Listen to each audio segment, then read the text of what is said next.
Hello, everyone. We are thrilled to extend a warm welcome to each of you to our webinar on retirement and succession planning. I'm Victoria Lansfield, a global tax specialist, and I'm honored to co-host this event with Erin Snyman, our head of global tax at Sale International. Throughout the session, we will be covering a range of topics, including retirement tax basics, inheritance tax, the non-domicile rules, and more. We'll explore practical strategies and insights to help you navigate these complex areas of financial and tax planning. We encourage active participation from all attendees. Please feel free to submit your questions in the chat box throughout the webinar, and we will address the questions during the Q&A session at the end. Additionally, we'll be conducting polls throughout the webinar to gather your insight and opinions on various topics. Please do take part. Thank you once again for joining us today. Let's embark on this journey of knowledge and empowerment together. The main takeaway from the disclaimer should be that before making any decisions based on information provided in this webinar, it's important to consult with a tax advisor. Tax laws are complicated and they can change often, and the outcome can vary depending on your individual circumstances.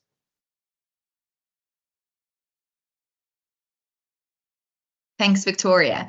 So today we have a wide range of topics. So we're going to start off by discussing the tax basics of retirement, the principles related to retirement planning, and some options to help you tailor your approach to your retirement planning. We're then going to be moving on to look at the link between retirement and inheritance and the importance of the connection. We'll then take you through the basics of inheritance tax and explore some options to minimize the tax burden, as well as some considerations that you need to take into account. We're then going to look at the new non-domicile ruling, which comes into effect from this upcoming tax year, the importance of double taxation agreements, and lastly, we're going to take a look at offshore trusts. We do hope by the end of the session, we will have empowered you enough to make some informed decisions for your future financial well-being. So let's dive in.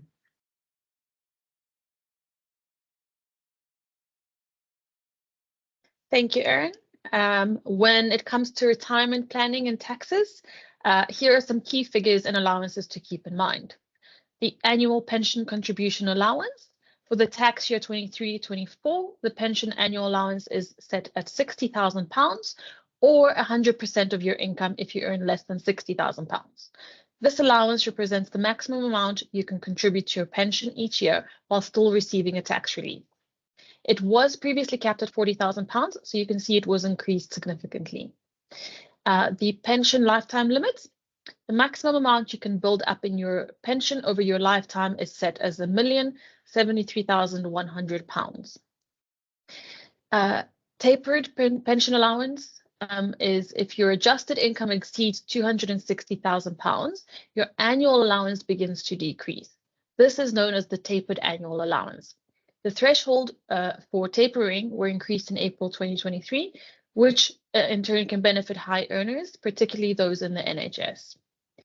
The money purchase annual allowance, known as the MPAA, is set at £10,000 for the 23-24 tax year. This allowance applies to individuals who have withdrawn money from a money purchase defined contribution pension scheme. The MPAA allows for tax relief on contributions up to 100% of your earnings or £10,000, whichever is the lower. The MPAA is triggered when you take a lump sum from your pension, an uncrystallized pension lump sum, or start receiving an income from your pension through income drawdown. Once triggered, you cannot carry forward any unused allowances from previous years to increase your pension contributions. Other allowances worth noting when thinking about retirement are capital gains tax allowance.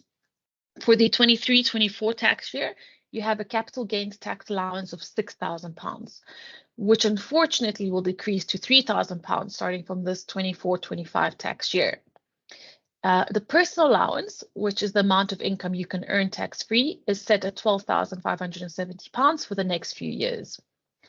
Dividend allowance, you can receive up to £1,000 in dividends tax-free for the 23-24 tax year, but also, unfortunately, this allowance is going to reduce to £500 from 24 to 25 tax year.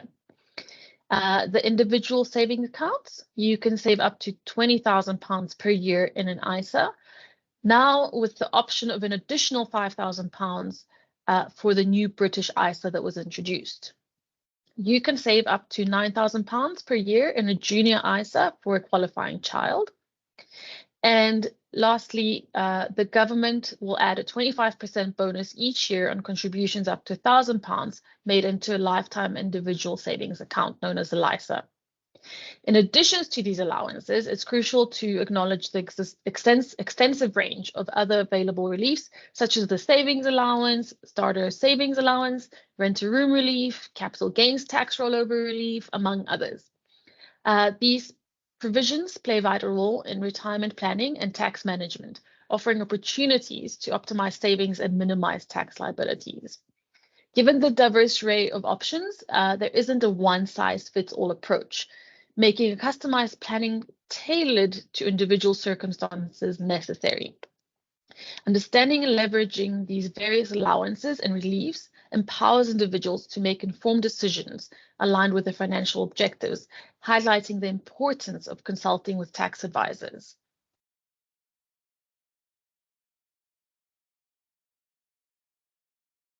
Thanks, Victoria. We're now going to look at some retirement planning options. So these are just a few of the options available. And as Victoria said, there is no one size fits all. So these are just a few that we're going to bring up and chat about. These are the most common ones. So the first is around a special purpose vehicle, which could be a family investment company, a limited liability partnership, general partnerships, joint ventures, limited companies, trusts, and the list goes on. So as an example, a good opportunity would be, let's say someone wants to invest in property, but also wants to look at succession planning. It could be an opportunity to put that property within a family investment company. And so whilst you're still considering the retirement aspect, you're now also considering the succession to mitigate the inheritance tax consequences as well. The other options and the most common retirement planning tool is around pensions. So it's always important to consider the tax saving on the contributions that you make within the pension, which is a brilliant saving. And then also, though, consider the other side is that when you do make a withdrawal from the pension, what are those tax consequences and payments on that? So there are various number of pensions. You've got the workplace pensions, you've got company contributions if you have a limited company, got self-invested personal pensions. So there's a lot of opportunity and scope to plan around this, and each comes with different pros and cons. The other opportunity is around tax-free vehicles. So Victoria mentioned the rates with regards to these, and that would be your individual savings account, your lifetime individual savings account, as well as the junior ISA. Now, this is a great tool from a retirement planning, remembering that the growth and the income from that falls out of the taxing realm from income and capital gains tax, but also a consideration that these would form part of your estate. So it's important to also consider that link, which Victoria will touch on a bit later. The other opportunity is around investment options. So again, a lot of these options where there are tax incentives, the encouragement from HMRC is to invest in these options in these small startups, encouraging investments in these small businesses. But again, to just discuss with your financial advisor around the risk and the return policy. But these investment opportunities, such as the Enterprise Investment Scheme, so that's EIS, the Seed Enterprise Investment Scheme, which is SEIS, as well as venture capital trusts. So these opportunities offer great investment protection on an extensive selection of tax reliefs like income tax relief, capital gains tax relief, as well as loss relief. So brilliant opportunity there as well. We then can look at some share schemes. So again, share schemes, there are 4 currently that are registered with HMRC. So if you are in employment and you have been offered share options, this is a great opportunity to ensure that you understand that specific share scheme, because again, you could get tax advantages like not paying income tax or national insurance on their value. Plus, there's also an option of transferring those options and into an ISA, obviously up to that limit, where you don't then have to pay capital gains tax on those shares if you move them into an ISA.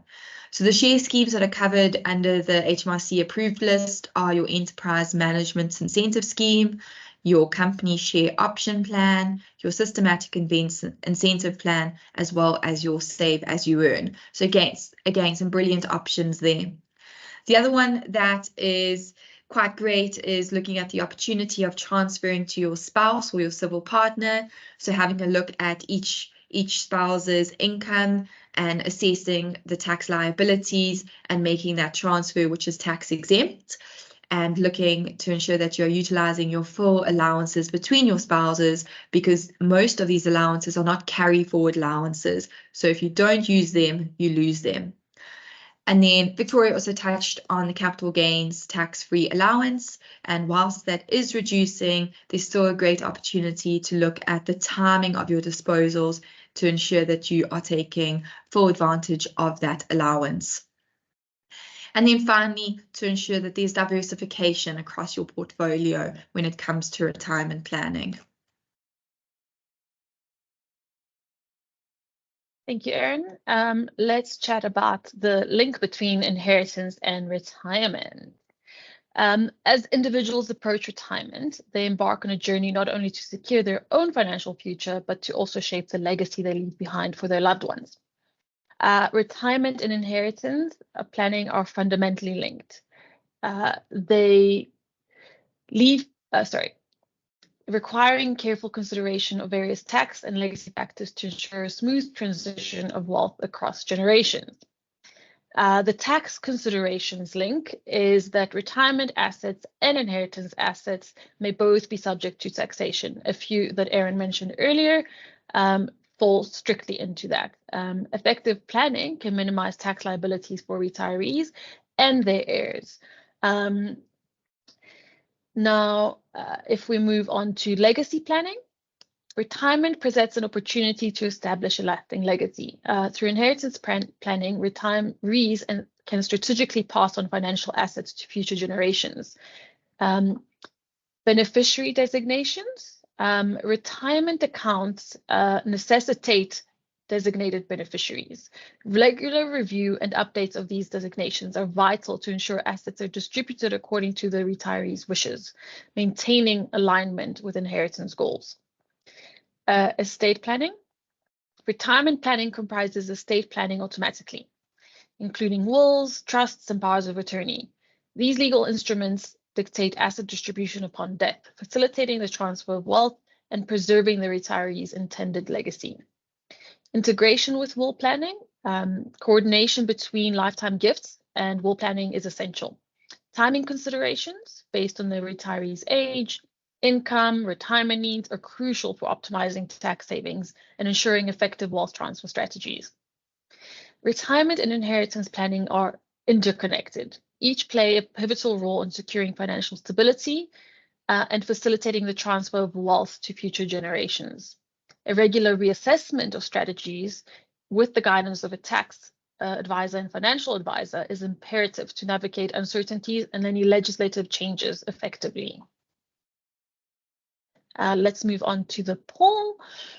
Okay, our first poll is asking if the majority of your assets are located in the UK, offshore, or both.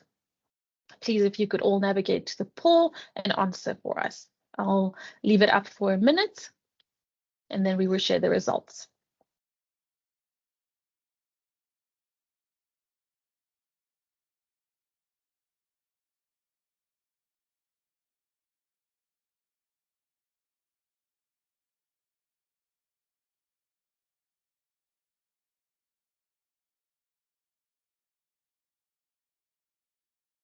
So we'll leave it for 30 more seconds.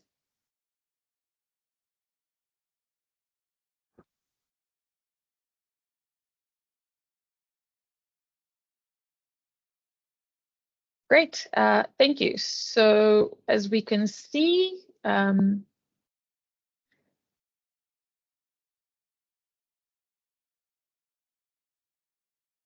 the 20% of you have said that your assets are in the UK, 20% of you have said offshore, and 67% of you have said that both they have offshore and UK assets.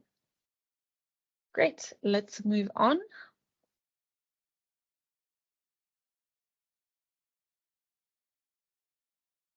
Thanks, Victoria. Interesting to see the mix around where assets are located.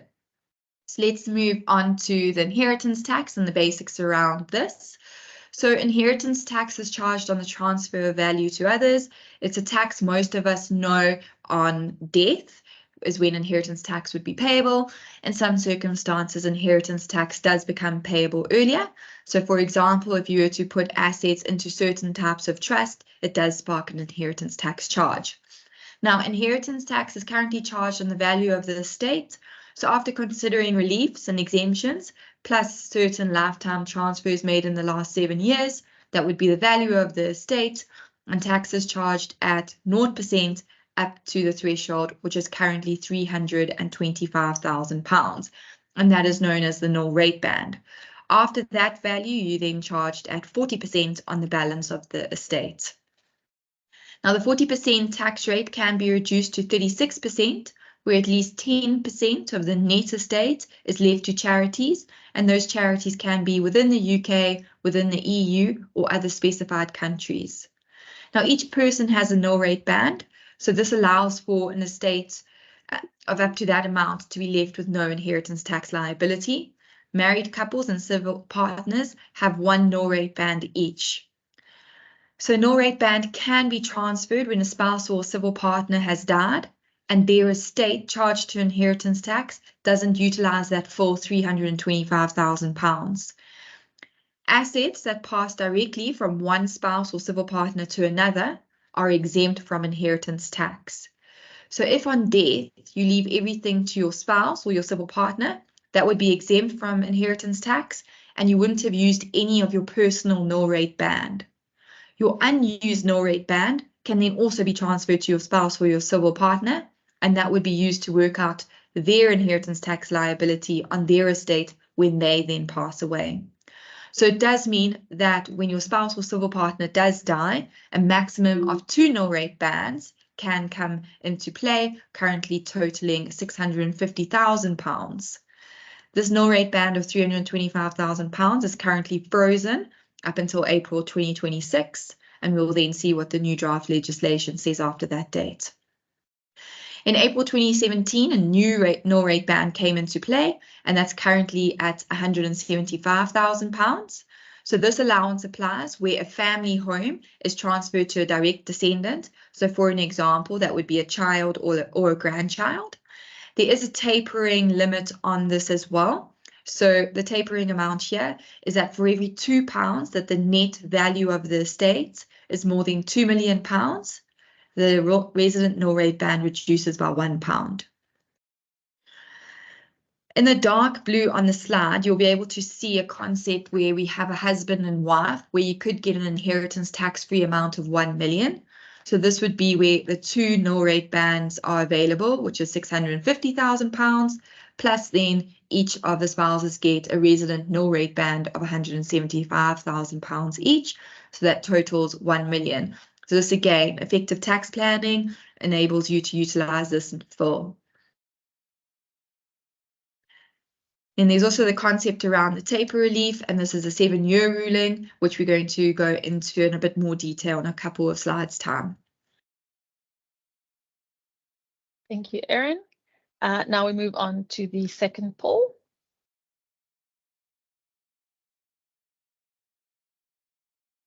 Okay, it will be launching now. Please look out for it to pop up on your screen. It basically says, have you taken steps to ensure you have a valid will in each country where you hold assets? We'll give it a minute for everyone to answer.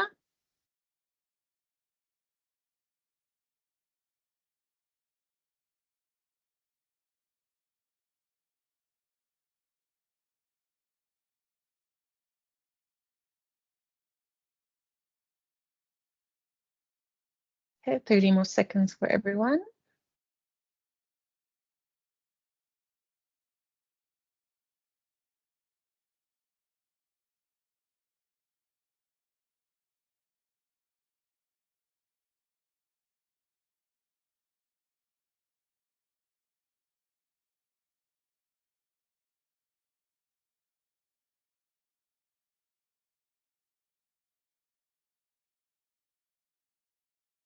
Okay, wonderful. Thank you all.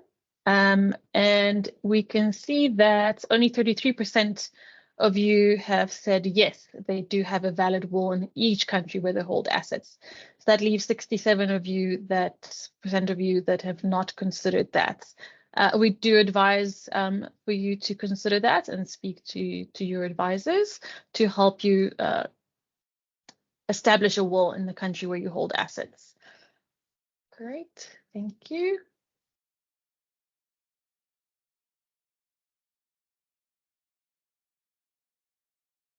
Right.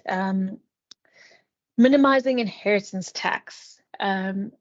Navigating the complexities of inheritance tax requires a strategic approach, as we keep saying. So leveraging various exemptions and allowances to minimize tax liabilities is definitely a handy tool.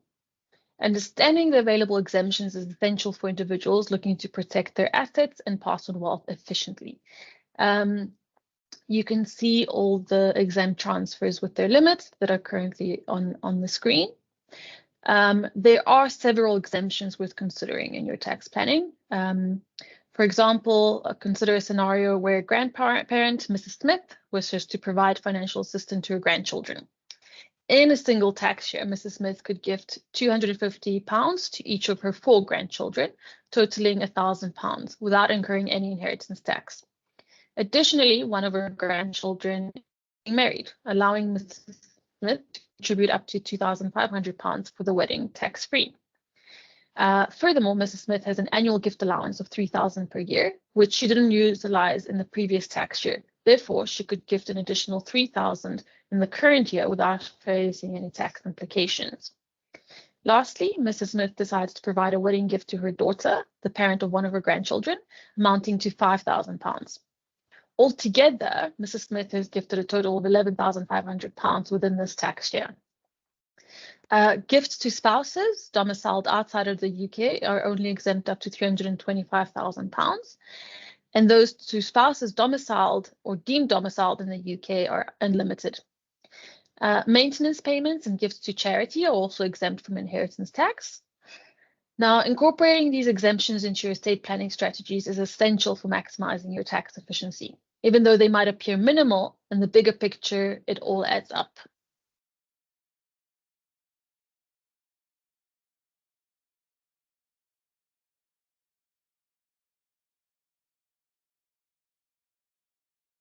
Thanks, Victoria.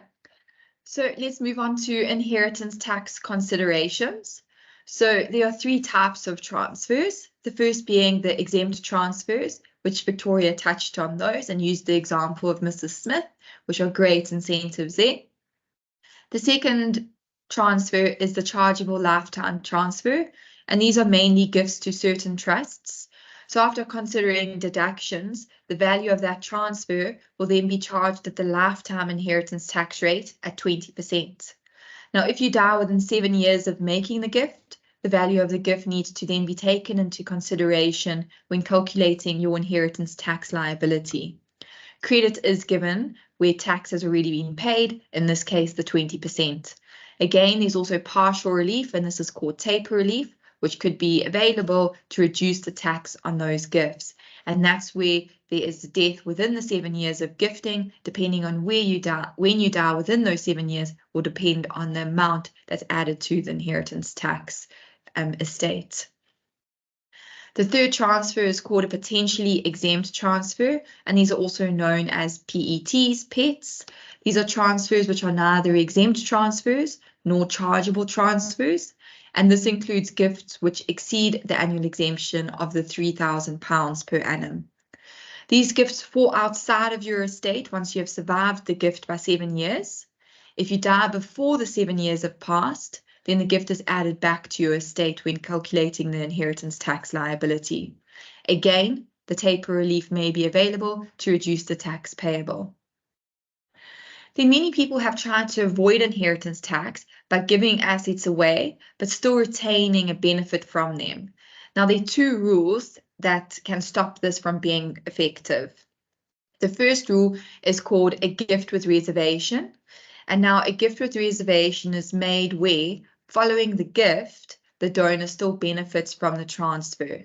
So for example, if you were to gift your house to your child, but you still live in it, there's a reservation and a benefit to yourself, in which case that asset remains in the estate of the donor for inheritance tax purposes.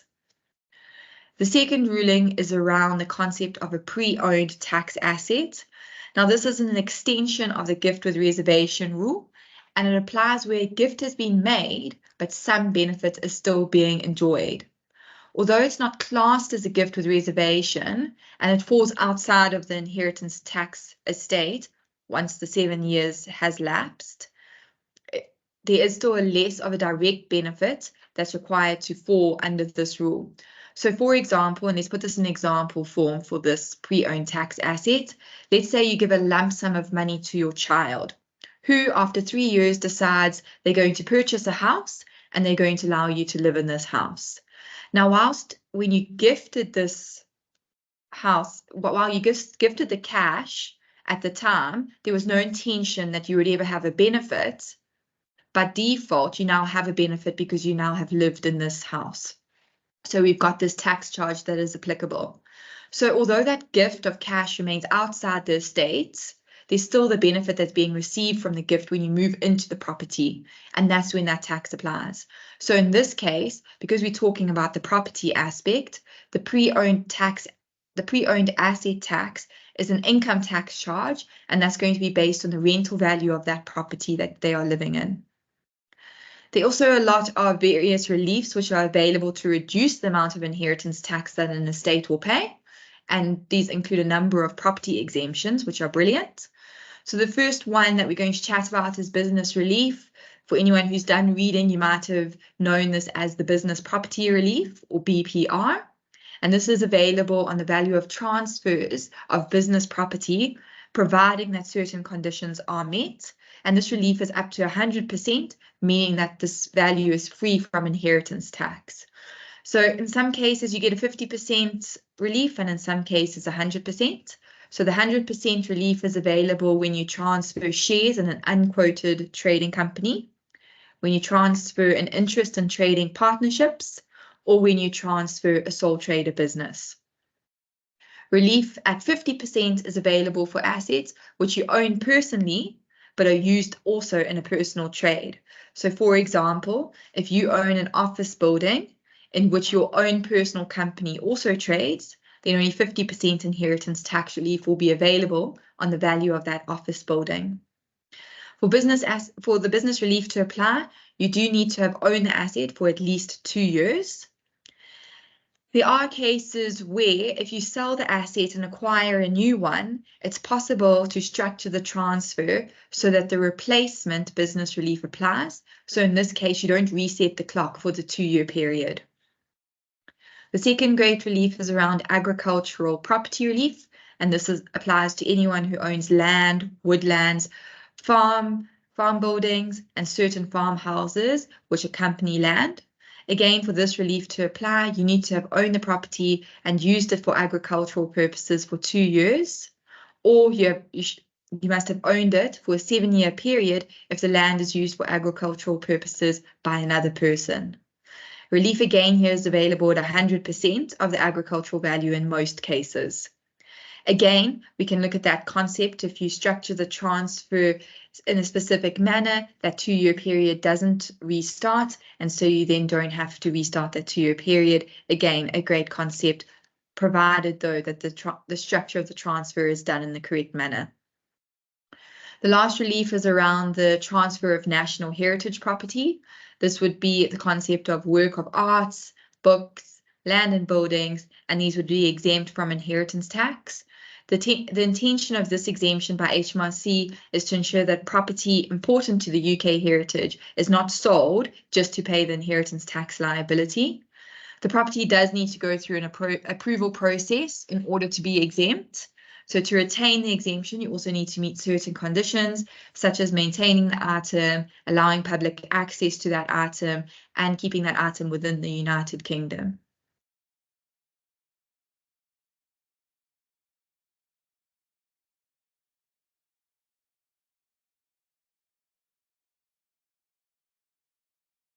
Thank you, Erin. we're going to launch our next poll. Please keep an eye on it popping on your screen.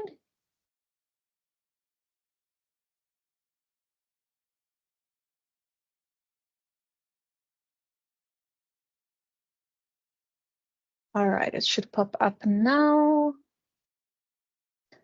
And the poll question is, do you know what the term domicile means? And it is a yes or no question answer. We'll leave it on for a minute.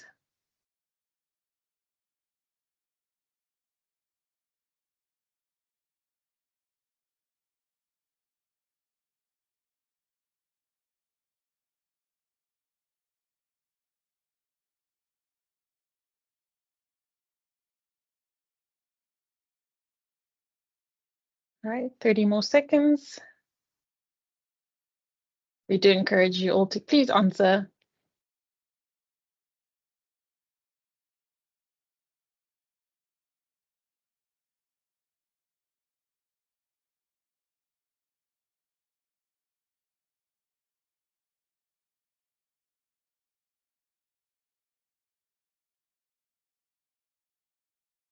Wonderful, thank you all.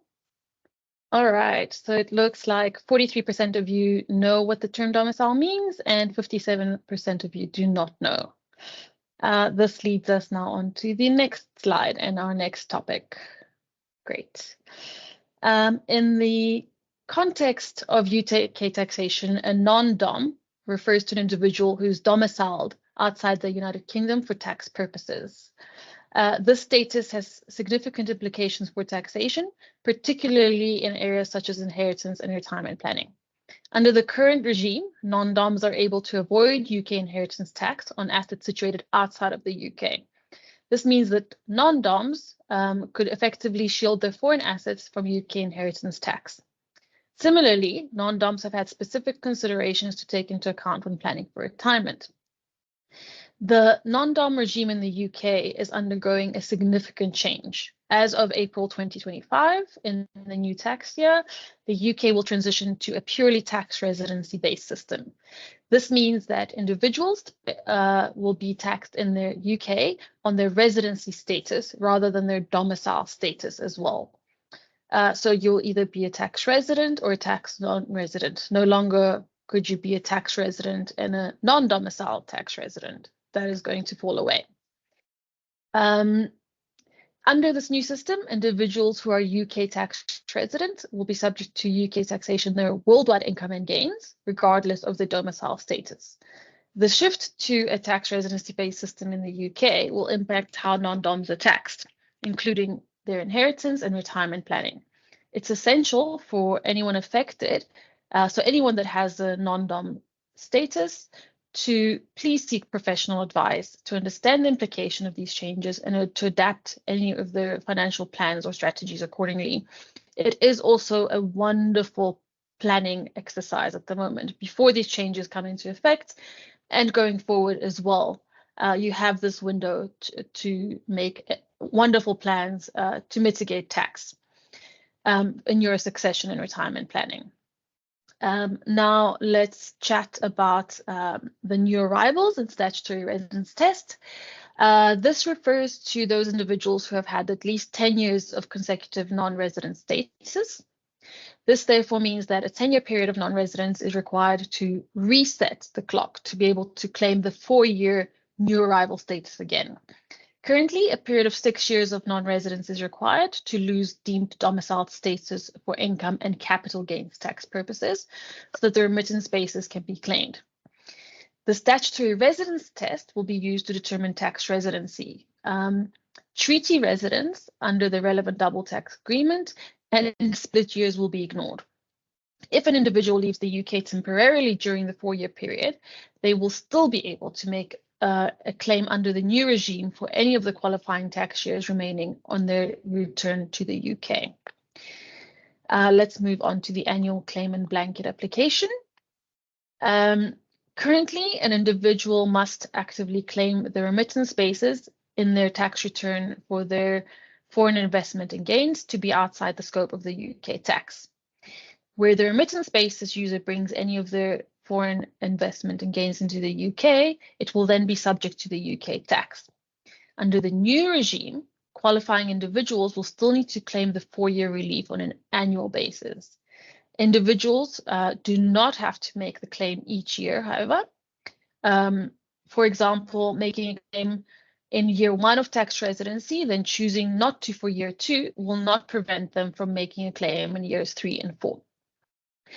Notably, where the 4-year exemption goes further than that and simplifies the current remittance basis regime, bringing or remitting foreign investment and gains into the UK will not trigger any UK tax during that period.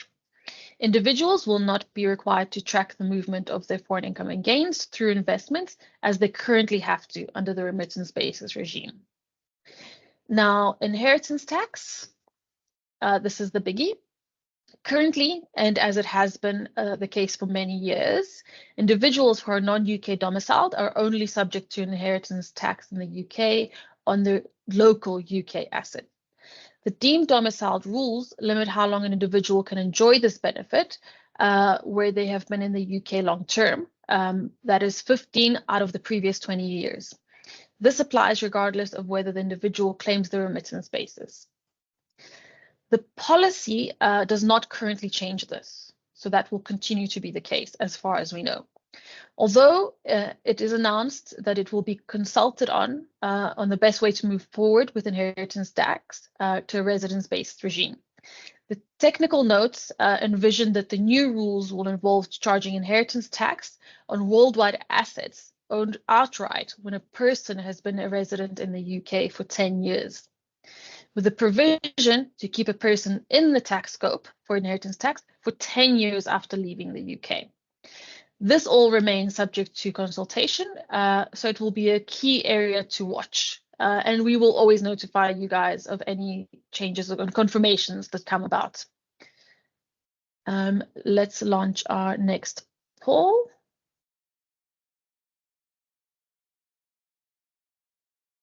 Okay, this one asks if you are aware of your current domicile status. And it is again a no or yes answer. Right, we'll wait a minute for everyone to respond.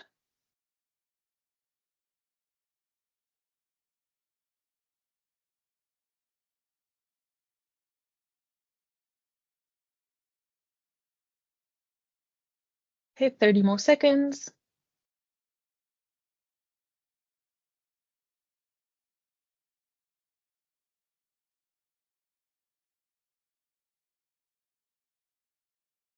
Wonderful, thank you all. So the results show that 43% of you do not know your current domicile status and 57% of you are aware of your current domicile status. That's wonderful.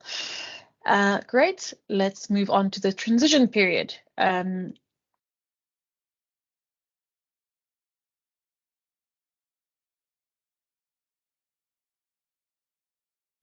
Great, so recognizing the significant shift from the current regime for non-DOMs, there will be a transitional period offering certain provisions. Rebating of capital assets is one of them. So for disposals occurring after the 6th of April 2025, when the new rules come into play, current non-DOMs who have claimed the remittance basis can rebase capital assets to their 5th of April 2019 levels. This addresses the situation where disposals of foreign assets were expected to be outside of the scope for UK capital gains tax. The second transition rule is the temporary reduction in personal foreign income tax. So in the 2025-2026 tax year, individuals losing access to the remittance basis on that date of the 5th of April 2025 and are ineligible for the new 4-year exemption regime will benefit from a temporary 50% reduction in their personal foreign income subject to tax. So again, that is a nice relief. Again, it's not for everlasting, so it's great to plan for it and make use of it where possible. The third ruling we want to speak about is the remittance of foreign income and gains.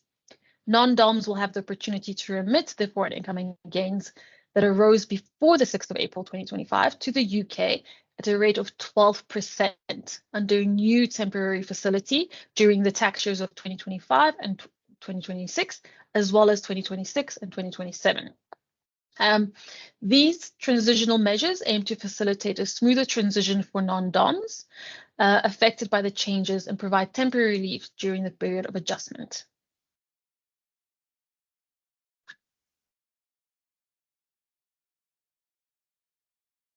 Thanks, Victoria.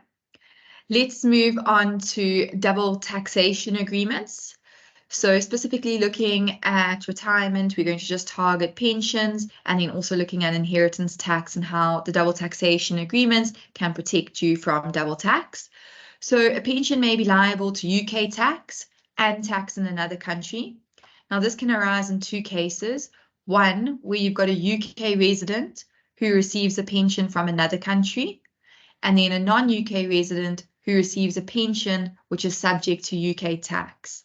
Now, in these circumstances, we have to look at the relevant double taxation agreement to establish which country has the primary taxing rights. So in this example, in this little snippet, this is taken from the double taxation agreement between the United Kingdom and Australia.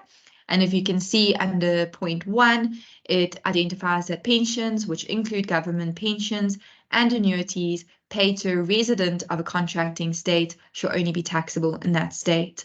So in this specific example, you'd have to make application of the double taxation agreement to ensure that you're not taxed in both jurisdictions. Again, you could be taxed twice in your estate. Now, this can happen if a person was domiciled in another country when they die. Now, the UK has a number of bilateral double tax agreements for taxes on estates, gifts, and inheritance. And you could get potential double taxation relief. Now, where a double taxation agreement doesn't exist in the country in which you hold those offshore assets, then you may still get relief through what we call unilateral relief.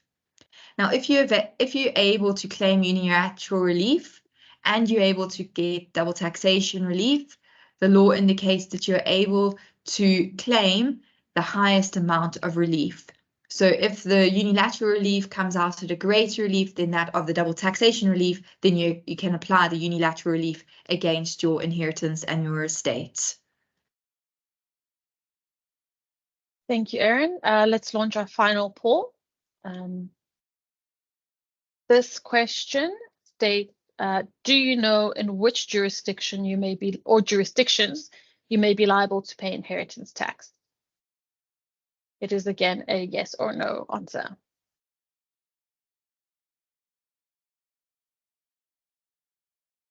Right, so we'll give it a quick minute.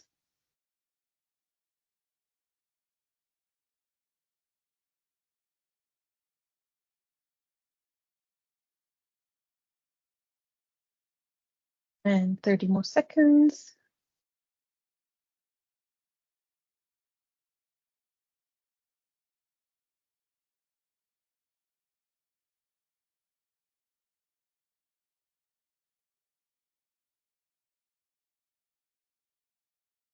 Great, thank you all for participating. The results show that 33% of you know which jurisdiction or jurisdictions you will be liable for inheritance tax, and 67% of you do not know. Great, let's move on to offshore trusts with Erin. Thanks, Victoria. And I think just from that poll that we recently just did now, I think it's also important that despite majority saying no, they don't know where they're liable to pay inheritance tax, I think a lot of that stems from domicile, global offshore assets, and the complexities around it. And that's where we can help with tax planning and structuring to align that for you. So let's move on to our final aspect, which is around offshore trusts. So it was common for non-UK domiciled resident and non-UK resident and domiciled settlers to be advised to hold UK residential property through very complicated offshore structures using trusts and companies. Now, this structure, very complicated, was done to take advantage of what we call the excluded property rules. And at the time, it meant that inheritance tax did not apply to that underlying UK real estate, which was held in this extremely complex structure. Now, these structures may still be beneficial, but in April 2017, new ruling came about. And often when new ruling comes about, such as this new non-domicile abolish of the non-dom ruling, it's not widely known or documented. And so often people aren't aware of it. Now, in 2017, this means this new ruling came into play, and it means that a lot of this underlying real estate is actually subject to inheritance tax within the UK. So it applies to it applies to trusts that hold UK residential property, and that inheritance tax charge looks at the entry charge, a 10-year anniversary charge, and that's the anniversary of the trust. So each 10 years that the trust is in existence, there's an additional inheritance tax charge, as well as exit charges on outright distributions to beneficiaries within that trust structure. The rules also subsequently changed again to bring in the relation to loans. So in this concept, it looks at relations to loans made to allow trust beneficiaries to purchase, maintain, or improve UK residential property, which again brings those loans within the UK inheritance tax net. So again, loans to UK resident beneficiaries, because those are UK status assets, meaning they're situated within the UK, they are then subject to inheritance tax. And again, we look at this concept of a 10-year anniversary charge while those loans are outstanding, as well as exit charges, which will be applicable if those loans are released to the beneficiaries from the trust and if they don't have to be repaid any longer. So the amount of inheritance tax that the trustees are liable to pay on these structures might not be substantial. But again, if the liability is not met at the time of the chargeable event, then HMRC is going to impose interest and penalties, which can be significant. So a small tax bill may turn into a large burdensome one. So even if there's no inheritance tax to pay, there might still be reporting requirements. And again, the onus is upon the taxpayer to ensure that these reporting requirements are done. So again, these structures maybe still be a brilliant plan and tool to use for retirement and estate planning. But what we do want to see is that everyone understands the legislative changes, meaning that you need to stay abreast of the changes and always assess your current setup to ensure that you can plan accordingly to meet those retirement and estate planning goals.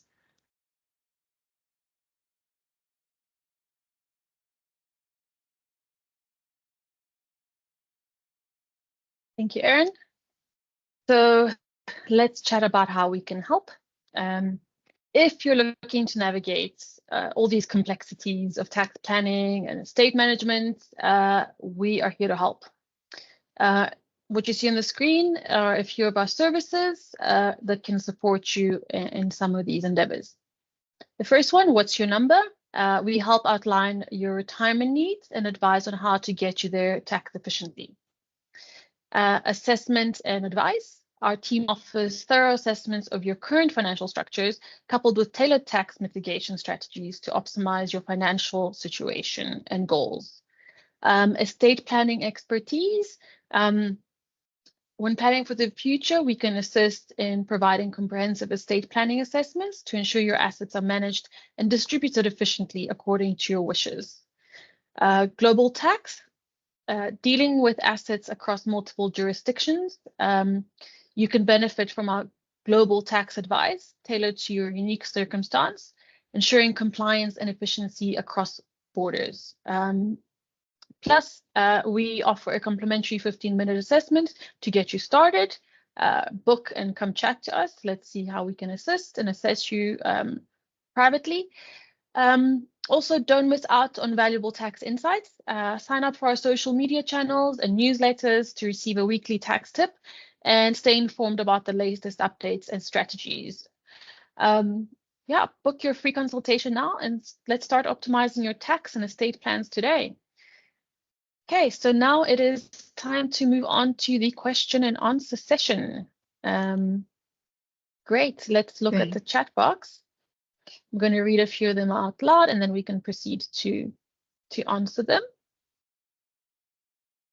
All right, so we have, firstly,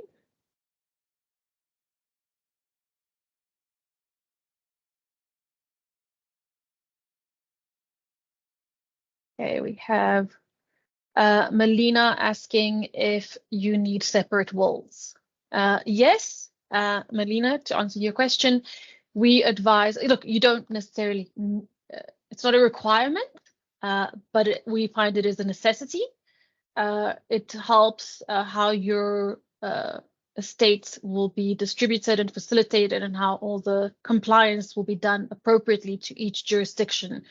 And having that, it helps align how everything will be done, and avoiding double taxation, double declaring, all these extra admin that your loved ones don't need to do once, upon such a shocking and tragic event as someone's death. The next question is again from Melina. Is inheritance tax always payable in the country where the asset is located, or is it based on the country where you pay tax? Erin, I'll pass this one over to you. Perfect. Yeah. So it first depends on in which country you're in. So we've got a lot. There are 3 different types of taxing systems. So often, yes, where the asset is located, that country would have primarily first taxing rights on that, but you may be tax resident in another jurisdiction, in which case that asset in the foreign country would also be subject to inheritance tax. As I mentioned, through the double taxation agreement, there's two concepts to consider here. The first being the double taxation agreement may indicate if that asset is going to be brought into the country you're resident in, and from a taxing perspective. And if it is, then secondly, you would look at what relief the double taxation agreement allows for. And if there is no double taxation agreement, then you'd look at unilateral relief. Thank you, Erin. Then we've got Mary Ann. She's given us a scenario where on the inheritance tax topic, she says her mother, who is 74 years of age, owns a property of approximately £400,000, which will go to her sister and her on her mother's passing. She asks if she's correct in saying that when she is gifted this property over to her sister and herself, if her mother still lives in it, that would still be taxable on her passing. Yeah. So yes. So because this is going to be a gift with reservation, so she's gifting it with reservation that she still has the benefit, then yes, she would have, it would still form part of her estate, bearing in mind that she still has a £325,000 nil rate band, plus she would have £175,000 resident nil rate band, because it's being passed on directly to her children. Again, depending on if your father's still alive and if they were still married at that time, then she could potentially, if his estate was under that value or gifted all to her, she still could have the benefit of his nil rate band and resident nil rate band. So yeah, I think get in contact with us, Mary Ann. We can do some calculations for you and assist you in that regard. Thanks, Erin. And lastly, Dimitri has asked us if we can assist with the drafting of both South Africa and UK wills. And I can answer that. Yes, we can definitely assist with that. And we do have connections as well in other jurisdictions. So should you require this, please do come speak to us. We can assist. With saying that, Melissa has shared our Calendly link for the free 15 minutes assessment. We will also be sharing the recording and notes and the link to you on email later on in the week. Great. I think if there are no other questions, we will wrap up the session. Thank you all for attending, and please do book with us, contact us, remember us when it's time if you're not ready at the moment. And yeah, thank you, Erin, for co-hosting.